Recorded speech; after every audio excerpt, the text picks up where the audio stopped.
Is early potty training the same as elimination communication?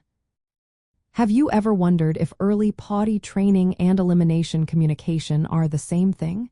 Many parents are curious about these two approaches to managing their toddler's bathroom needs. While they share some similarities, they are actually quite different in practice. Let's break it down. Elimination communication, often referred to as EC, is a method that starts as early as birth to 6 months. It relies on caregivers observing their baby's natural cues for when they need to urinate or have a bowel movement. The caregiver holds the baby over a potty or toilet when these signals occur.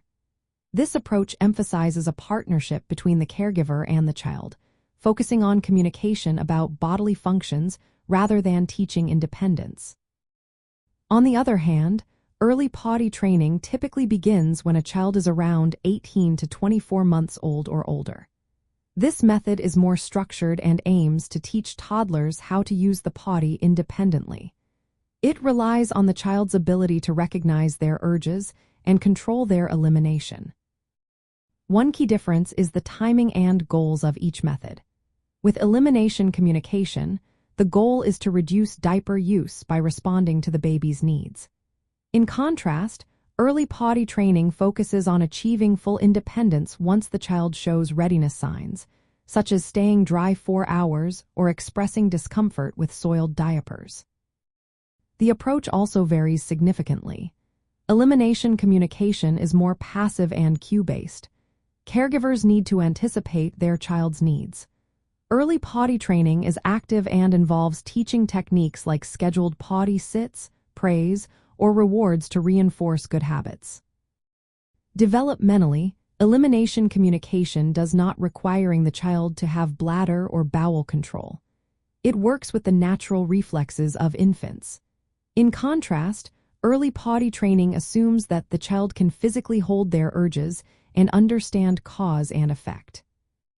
If you are transitioning from elimination communication to early potty training, there are some practical steps to consider. First, assess your child's readiness.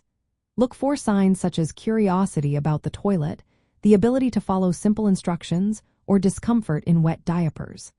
Next, shift responsibility gradually. Encourage your child to initiate potty use rather than relying solely on your cues. Use consistent language, like telling them to inform you when they need to go. You can also simplify routines by introducing underwear or training pants. This helps the child feel wetness, reinforcing the connection between their urges and the consequences of not using the potty. Common challenges include managing expectations. While elimination communication may lead to fewer accidents early on, toddlers still need time to develop full control.